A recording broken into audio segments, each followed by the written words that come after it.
하나님께서 우리에게 주시는 말씀은 마태복음 13장 18절에서 23절 말씀입니다. 마태복음 13장 18절에서 23절까지입니다. 제가 가진 성경으로 신약 성경 21페이지가 되겠습니다. 마태복음 13장 18절에서 23절 말씀. 다 찾으셨으면 교독하겠습니다. 제가 먼저 읽겠습니다. 그런즉 씨 뿌리는 비유를 들으라.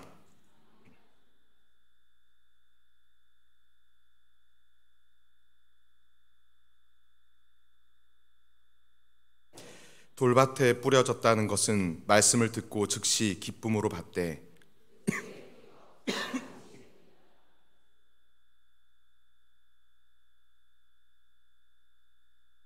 가시떨기에 뿌려졌다라는 것은 말씀을 들으나 세상의 염려와 재물의 유혹에 말씀이 막혀 결실하지 못하는 자요. 좋은 땅에 뿌려졌다는 것은 말씀을 듣고 깨닫는 자니 결실하여 어떤 것은 100배, 어떤 것은 60배, 어떤 것은 30배가 되느니라 하시더라. 아멘. 오늘 우리가 함께 읽은 이 본문 내용은 대부분이 너무나도 잘 알고 있는 익숙한 내용입니다. 씨를 뿌리는데 어떤 씨는 길가에, 또 어떤 씨는 돌밭에, 또 어떤 씨는 가시떨기에, 또 어떤 씨는 좋은 땅에 떨어지게 되고, 또 좋은 땅에 떨어지는 이 씨앗은 100배, 60배, 30배 결실을 맺게 되는 내용입니다. 오늘 이 본문은 저에게 좀 특별합니다. 왜냐하면 2011년 제가 전도사로 첫 사역을 나가게 되었을 때 제 인생의 제일 첫 번째 설교, 유년부 아이들에게 제일 처음 한 설교가 바로 이 본문이기 때문입니다. 오늘 설교를 준비하면서 추억에 빠져서 그때 설교를 꺼내어서 읽어보았는데 부끄럽고 또 많이 창피하더라고요. 또 추운 겨울이었음에도 불구하고 긴장을 해서 혼자 비 오듯이 땀을 흘리면서 덜덜 떨면서 설교했던 것이 기억이 납니다. 그 내용과 결론은 너무나도 간단하고 명료했습니다. 우리 친구들, 오늘도 우리는 많은 열매를 맺는 좋은 땅, 옥토가 됩시다, 이거였습니다. 그런데 여러분, 사실 오늘 본문은 너무나도 잘 알고 있어서 그냥 쉽게 읽고 지나가도 되는 그런 간단한 본문은 아닙니다. 이 비유 속에는 하나님 나라의 비밀과 또 무리를 향한 예수님의 사랑의 마음과 또 그들을 향한 깊은 뜻이 오늘 본문 속에 담겨져 있습니다. 나아가 오늘 본문을 마주하는 저와 여러분들을 향해서도 주님께서는 말씀하고 계시는 것입니다. 이 시간 오늘 본문 속에 담겨진 하나님 나라의 놀라운 비밀, 또 우리를 향한 주님의 마음과 그 뜻을 말씀을 통하여서 차근차근 살펴봄으로 함께 은혜를 나누는 귀한 시간이 되기를 간절히 바랍니다. 먼저 1절과 2절, 우리 마태복음 13장 1절과 2절을 함께 읽어보도록 하겠습니다. 1절, 2절입니다. 시작.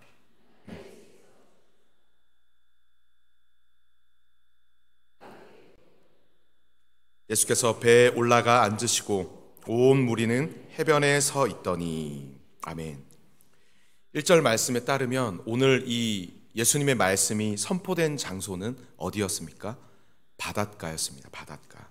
그리고 예수님께서 계신 그곳 바닷가에 많은 사람들이 모여드는데 성경은 이 무리를 큰 무리라고 소개하고 있습니다. 이 큰 무리라는 표현 안에는 두 가지 내용, 뜻이 담겨져 있는데 하나는 말 그대로 큰 무리, 많은 숫자의 사람을 의미하고 또 다른 하나는 각양각색의 다양한 사람들이 예수님께로 모여들었다라는 의미입니다.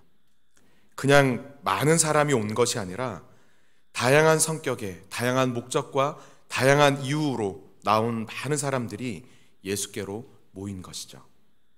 이 큰 무리, 셀 수도 없을 정도로 많은 숫자와 각양각색의 다양한 사람들은 그렇다면 어디서 어떻게 이루어진 무리들이었을까요?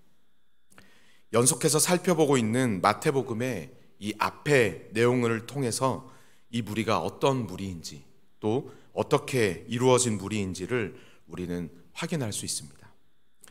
공생애를 시작하신 예수님께서는 앞의 마태복음 8장부터 나병 환자, 또 백부장의 하인, 또 베드로의 장모, 귀신 들린 자 등 치유 사역을 본격적으로 행하십니다. 그래서 많은 사람들이 놀라며 예수님을 따르기 시작합니다. 그런데 9장에서 예수님의 반대 세력이 등장하게 됩니다. 가버나움에서 한 중풍병자를 고치신 예수님께서는 이렇게 말씀하시죠. 작은 자야 소자야 안심하라. 내 죄의 사함을 받았느니라. 예수님의 이 이야기를 듣고 소리를 듣고 당시 정통 유대인들, 바리새인과 서기관들이 기겁을 합니다. 아니 도대체 저 나사렛이라는 작은 시골 마을에서 올라온 이름도 없고 별 볼 일 없는 저 청년이 누구이길래 무슨 권세로 무슨 백으로 하나님만이 선포하실 수 있는 죄 사함의 선포를 하는 것인가? 서기관들과 정통 유대인들의 마음에 예수님을 향한 분노와 적개심이 9장에서 시작되게 됩니다. 이어서 예수님은 모두가 보는 앞에서 세리 마태 집에 들어가셔서 함께 앉아 그와 함께 식사를 하십니다. 당시 세리는 같은 동족 안에서도 개, 돼지 취급을 받았던 배신자, 죄인이었죠. 그런 자와 같이 앉아서 식사를 같이 한다라는 것은 유대인의 율법으로는 사실 있을 수 없는 일이었습니다. 그뿐만 아닙니다. 바로 앞장인 12장을 살펴보면 예수님은 적개심을 가지고 호시탐탐 기회를 누리고 있는 그들의 존재를 알고 있었음에도 불구하고 예수님은 어떤 일을 행하십니까? 안식일 날 손 마른 자의 그 아픈 손을 고쳐주십니다. 정통 유대인들, 바리새인과 서기관들은 이제는 적개심과 분노를 넘어서 말씀을 보면 이제 어떻게 예수님을 죽일까 의논하기까지 합니다. 그리고 그들은 예수님이 가는 길마다 호시탐탐 기회를 노리고 그렇게 예수님을 따르게 됩니다. 다시 말해서 오늘 본문에 나오는 이 큰 무리 안에는 정말로 영적인 굶주림과 목마름 가운데 삶의 문제 때문에 인생의 비상구를 찾기 위해 간절히 따라 나선 무리들도 있었지만 그러나 그 무리 가운데는 예수님께 반기를 들고 적개심과 사리를 가지고 예수님을 따르는 그런 무리들도 있었다라는 것입니다. 이 두 종류의 무리가 하나의 큰 무리를 이루어서 예수님 앞에 모여서 앉아 있는 것입니다. 그리고 예수님께서는 그런 그들을 향해서 하나님 나라의 비밀을 선포하시는데 어떠한 방법으로 선포하십니까? 3절 말씀을 함께 읽어보겠습니다. 3절입니다. 시작. 씨 뿌리는 자가 뿌리러 나가서. 아멘. 예수님께서는 그들을 향하여서 무엇으로 말씀을 하셨다라고 되어 있죠? 비유로 말씀하십니다. 여러분, 비유는 어떤 것입니까? 비유는 헬라어로 파라볼레라는 단어입니다. 곁에라는 뜻의 파라와 또 던지다라는 뜻의 발로 이 두 단어가 합쳐져서 만들어진 합성어가 파라볼레 비유입니다. 즉 옆에 던지다라는 뜻으로 하나가 있는데 다른 하나를 그 옆에 놓아두고는 이 둘을 비교하고 대조함으로써 그것을 더욱 쉽고 알기 쉽게 또 이해할 수 있도록 설명하는 방법이 비유이죠. 쉽게 말해서 이런 것입니다. 저희 부목사님들이 가지고 있는 공통점이 한 가지 있습니다. 대한민국 남자 평균 키를 가지고 있습니다. 동의하지 않으시는 분도 계시는 것 같은데 저희는 그렇게 생각하고 서로 위안을 삼습니다. 그런 저희들 안에 돌연변이 한 분이 계십니다. 송영광 목사님이시죠.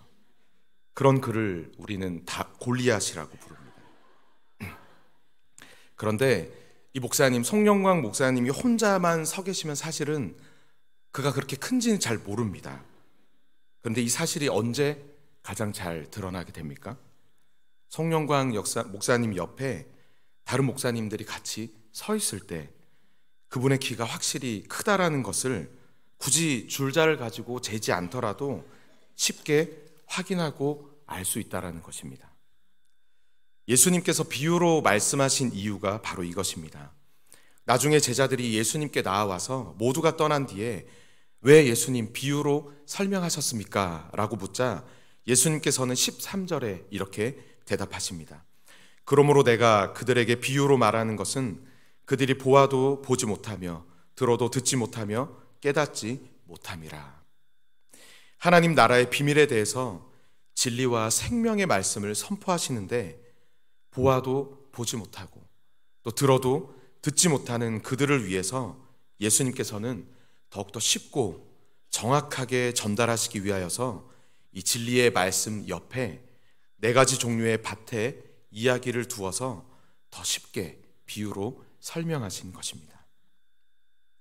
앞에서 말씀드린 것처럼 예수님 앞에 이 큰 무리는 두 부류로 나누어져 있습니다. 한 그룹은 제자들을 포함하여서 영적인 목마름과 은혜를 사모해서 간절함으로 나온 무리가 있는가 하면, 다른 한 그룹은 이글거리는 적개심을 가지고 팔짱을 끼고 앉아 뭐라고 하나라도 트집을 잡아서 예수님을 무너뜨리기 위해 앉아있는 사람들입니다. 예수님은 이 중앙에 서 계시는 것이죠. 예수님의 이 비유의 말씀은 여러분 누구에게 필요한 것입니까? 영적인 목마름과 간절함으로 나온 사람들은 문제가 되지 않습니다. 그들에게는 비유가 아닌 직접적으로 하나님의 나라, 천국에 대하여 말씀하신다 해도 아멘으로 받을 사람들입니다. 문제가 되지 않죠. 그렇다면 문제는 누구입니까? 문제는 어디에 있습니까? 적개심과 사리를 가지고 앉아있는 그들입니다. 보아도 보지 못하고 들어도 듣지 못하는 그들, 구원자이신 예수님을 바로 눈앞에 두고도 그가 구원자인지 알지 못하고, 또 진리의 말씀과 생명의 말씀을 듣고 앉아 있어도 전혀 깨닫지 못하는 그들, 질투와 증오와 미움으로 마음이 딱딱하게 굳어있는 그들을 위하여서 예수님께서는 비유로 말씀하여 주시는 것입니다. 사랑하는 성도 여러분, 이것이 오늘 본문 속에서 나타나는 예수님의 사랑입니다. 허다한 허물과 죄를 덮는 사랑. 성경 속에 예수님의 모든 사역에는 일관성이 있습니다. 예수님이 누구든지 복음을 듣고 깨닫고 믿음으로 구원받기를 예수님께서는 원하신다라는 것입니다. 심지어 오늘 본문에 누구까지도요. 지금 이 큰 무리 속에 끼어서 자신을 향해 분노와 적개심을 가지고 죽이고자 기회를 노리고 있는 그들까지도 말씀을 듣고 깨달아 구원에 이르기를 원하시는 우리 주님이신 것입니다. 그런 그들을 위해 주님께서는 비유로 말씀하고 계십니다. 사랑하는 성도 여러분, 그 사랑, 예수님의 그 은혜가 있었기 때문에 오늘 저와 여러분들이 이 자리에 앉아 있는 것이 아닙니까? 죄로 인해 죽을 수밖에 없었던 우리를 누군가 찾지 않으면 영원히 찾을 수 없는 어둠 속에 갇혀서 잊혀져 버릴 우리를 아무런 자격도 아무런 조건도 없이 우리를 택하여 주시고 우리를 자녀 삼아 주시고 영원한 생명의 구원을 허락하여 주신 분이 바로 우리 주님인 줄 믿습니다. 오늘도 여전히 세상 속에서 흔들리고 또 넘어지며 때로는 하나님 앞에서 원망과 불평으로 죄를 짓는 우리들이지만, 그럼에도 불구하고 그런 우리를 포기하지 않으시고 말씀의 씨를 뿌려주시며 말씀하시고 깨닫게 하시며 바라보게 하시는, 끝까지 사랑으로 덮어주시고 책임져 주시는 그 은혜가 오늘도 나를 향하고 있기에 오늘 저와 여러분들이 은혜 가운데 살아갈 수 있는 것입니다. 바라기는 그 은혜를 기억하며 오늘도 말씀하시고 오늘도 씨를 뿌려주시며 우리에게 다가와 주시는 그 하나님께 귀를 기울이며 그 말씀에 순종하며 나아가는 우리 모두가 되기를 간절히 바랍니다. 예수님께서 사용하신 이 비유는 무엇입니까? 4가지 땅에 떨어진 씨의 비유입니다. 당시 유대인들이라면 누구나 관심을 가질 수밖에 없는 일상이요 주 관심사인 농사를 비유로 설명해 주십니다. 씨 뿌리는 자가 뿌린 씨앗이 4종류의 땅에 뿌려지게 되는데 어디입니까? 4절에서 8절까지의 말씀입니다. 제가 읽겠습니다. 뿌릴새 덜어는 길가에 떨어짐에 새들이 와서 먹어버렸고, 덜어는 흙이 얕은 돌밭에 떨어짐에 흙이 깊지 아니하므로 곧 싹이 나오나 해가 돋은 후에 타서 뿌리가 없으므로 말랐고, 덜어는 가시떨기 위에 떨어짐에 가시가 자라서 기운을 막았고, 덜어는 좋은 땅에 떨어짐에 어떤 것은 100배, 어떤 것은 60배, 어떤 것은 30배의 결실을 하였느니라. 아멘. 4종류의 땅은 어떤 곳입니까? 길가와 돌밭과 가시떨기와 마지막으로 좋은 땅입니다. 여기서 한 가지 질문이 생깁니다. 아니, 유대인들은 참 이상하죠. 농사 초보자들도 아닌 주 생활의 주원인데 왜 길가에 뿌리고 돌밭에 뿌리고 가시떨기에 뿌릴까 하는 질문이 생길 수도 있습니다. 하지만 당시 이스라엘의 땅 밭을 본다면 그 비유는 금방 이해할 수 있습니다. 우리나라의 밭에는 돌이나 잡초 같은 것이 별로 없지만 이스라엘은 고대에도 그랬고 현재도 그렇고 자연 환경이 우리나라와는 매우 다릅니다. 밭에 가면 가장 많이 눈에 띄는 것들이 돌들입니다. 2번째는 가시와 엉겅퀴입니다. 그리고 따로 길을 만들어 놓지도 않습니다. 사람들이 자주 걸어 다니는 동선은 말 그대로 자연스럽게 굳어서 자연스럽게 길이 되어 있습니다. 이것이 성경에 등장하는 이스라엘의 땅, 밭의 모습입니다. 이렇게 밭이 불규칙하고 거칠기 때문에 농부가 최선을 다해 뿌린다 할지라도 개중에는 길 위에, 또 개중에는 돌짝 위에, 또 개중에는 가시떨기에 떨어지는 씨앗들이 생기게 되었다는 것입니다. 여러분, 씨앗은 하나님의 말씀입니다. 그리고 이 말씀의 씨앗이 뿌려지는 우리의 마음밭은 성경에 나오는 4가지 종류의 밭인 것입니다. 씨가 뿌리를 내리기도 전에 마귀가 금세 씨앗을 빼앗아 가버리는 말씀에 대해 마음이 굳게 닫혀있는 길가와 같은 마음밭도 있고, 또 말씀을 듣고 은혜는 받았으나 시련이나 어려움이 생기면 금세 그 씨앗, 말씀을 잊어버리고 거부해버리는 돌밭과 같은 마음밭도 있습니다. 말씀을 듣고 반응은 합니다. 때로는 은혜와 감동으로 인해 눈물을 흘릴 때도 있습니다. 하지만 이 감정 거품이 저 문을 나서는 순간 바람과 함께 다 사라져버리게 되는 것이죠. 또한 세상의 염려나 돈과 쾌락과 유혹에 말씀이 깊이 뿌리 내리지 못하는 마음밭, 가시떨기의 마음밭도 있습니다. 또한 씨앗을 하나님의 말씀을 잘 인내 가운데 간직하여서 많은 열매를 결실하게 되는 좋은 마음밭도 있습니다. 이러한 마음밭은 하나님의 말씀 속에 자신의 삶을 내어 던지는 가운데 인격이 변화되고 삶의 열매를 맺게 되는 것입니다. 여러분, 여기서 우리가 기억해야 하는 중요한 것은 이 농부가 씨앗을 뿌리는데 4종류의 땅에서 각각 씨앗을 뿌리는 것이 아니라는 것입니다. 같은 장소에서 똑같은 씨를 뿌리지만 어떠한 상태의 땅에 떨어지냐에 따라서 그 결과가 완전히 달라지게 된다는 것이죠. 어떤 의미입니까? 우리는 이미 예배의 자리에 와 앉아있는 사람들이기 때문에 말씀을 듣고 예배를 드리는 우리니까 우리는 좋은 땅이겠지, 우리는 옥토, 우리는 걱정 없어 가 아니라는 것입니다. 큰 무리의 사람들이 똑같은 장소에서 똑같은 예수님의 말씀을 듣고 똑같이 자리를 지키고 있었다 할지라도 어떤 이는 예수님의 말씀, 그 진리의 말씀, 생명의 말씀을 믿고 믿음으로 반응하는 한편 어떤 이들은 여전히 의심하고 거부하고 받아들이지 못했습니다.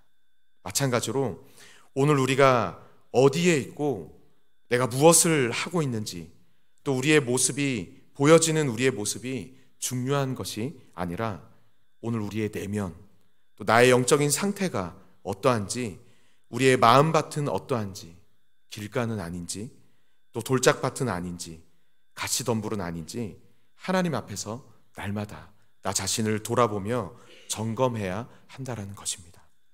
사랑하는 성도 여러분, 우리 안에는, 우리의 내면과 우리의 영적인 세계는 이 네 가지 요소들이 사실 함께 공존하고 있습니다. 요소들이 다 있습니다. 오늘 우리는 길가입니까? 아니면 돌밭입니까? 가시떨기입니까? 아니면 좋은 땅입니까?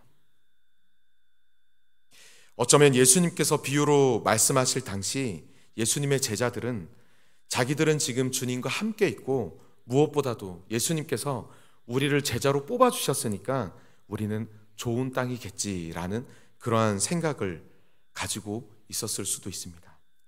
그러나 과연 제자들이 좋은 땅이었습니까? 결코 그렇지 않았죠. 성경에서 정확하게 보여주는 제자들의 모습은 분명 오늘 말씀에 돌밭이나 아니면 가시떨기와 같았습니다. 12 제자들은 순간적인 뜨거움과 열정은 가지고 있었지만 시련과 어려움 앞에 쉽게 그 열정과 뜨거움이 사라져 버리기도 했습니다. 그 마음 속에는 또 시기와 질투라는 가시떨기가 있어서 서로 좋은 자리를 차지하려는 욕심으로 서로가 다투기도 했었습니다. 그러다가 결국 주님이 붙잡히시는 날 밤에는 모든 제자들이 다 도망을 가버리게 되었죠. 여러분, 사실 이러한 제자들의 모습은 제자들만의 모습, 다른 누군가의 모습이 아니라 바로 오늘을 살아가고 있는 우리의 모습을 그대로 비추어주는 거울임을 잊지 마시길 바랍니다. 그러나 제자들의 그런 모습이 끝이 아니라는 사실을 우리는 또한 잘 알고 있습니다. 그렇게 형편없던 제자들이 사도행전을 보면 초대교회를 세워가는 지도자와 일꾼들이 되어 있습니다. 그것은 그들을 포기하지 않으시고 끝까지 기다려주시고 마침내 그들을 좋은 땅으로 바꾸어 주신 주님이 그들과 함께 계셨기 때문입니다. 오늘 우리도 마찬가지입니다. 주님은 오늘도 변함없이 우리의 마음밭에 말씀의 씨를 뿌리고 계십니다. 비록 지금 우리의 마음밭이 길가나 또 돌밭이나 가시떨기 밭 같을지라도 주님은 우리의 굳은 마음을 갈아 엎어주시는 분이십니다. 또 마음밭에 돌짝을 쪼개어 주시고 가시떨기를 뽑아내어 주시는 분이 바로 우리가 믿는 하나님이시며 우리의 주님임을 잊지 마시길 바랍니다. 아무짝에도 쓸모없는 한낱 돌밭과 가시떨기밭에 불과한 우리들을 끝까지 기다려주시고 참아주시며 마침내 좋은 땅으로 바꾸어 가시는 분이 우리 주님이심을 믿으시길 바랍니다. 그러하기에 오늘도 우리의 마음속에 뿌리신 그 말씀의 씨를 통해 반드시 열매 맺게 또 열매를 거두게 하시는 그 주님을 바라보며 그 주님과 함께 하루하루 순간순간을 믿음과 확신으로 말씀의 길을 걸어나가는 우리 모두가 될 수 있기를 간절히 바랍니다. 말씀을 맺겠습니다. 예수님은 4가지 땅에 떨어진 이 씨 비유를 말씀하시면서 귀 있는 자는 들으라, 또 씨 뿌리는 비유를 들으라 2번이나 반복하여서 말씀하셨습니다. 들으라 말씀하신 것은 단순히 그냥 듣고 끝나는 것이 아니라 말씀을 듣고 말씀의 뜻을 깨닫고 그 말씀을 붙잡고 믿으라는 것입니다. 나아가 말씀을 듣고 순종하고 또 삶 속에서 그 말씀을 실천하라는 주님의 뜻입니다. 오늘 우리는 말씀의 홍수 속에서 살아가고 있습니다. 하나님의 말씀은 현재에도 수백 수천의 언어로 선포되고 있으나 바로 나에게 하시는 말씀으로 듣는 이는 드뭅니다. 하지만 이 하나님의 말씀, 바로 나에게 하는 하나님의 말씀으로 듣고 그 말씀에 순종하며 그 말씀을 실천하며 살아가는 바로 그 자에게 하나님께서 역사하여 주실 줄 믿습니다. 30배, 60배, 100배의 열매를 맺으며 풍성한 은혜의 삶을 누리게 하실 줄 믿습니다. 오늘도 우리를 포기하지 않으시고 우리를 끝까지 기다려 주시며 또 말씀으로 깨닫게 하시고 계속 바라보게 하시는 그 하나님을 의지하며 하나님의 그 말씀을 붙잡고 하루하루를 믿음으로 살아가는 우리 모두가 되기를 간절히 바랍니다. 이 시간 오늘 말씀을 기억하면서 함께 찬양하도록 하겠습니다. 아바 아버지라는 찬양입니다. 가사를 보면 오늘도 나를 안으시고 나를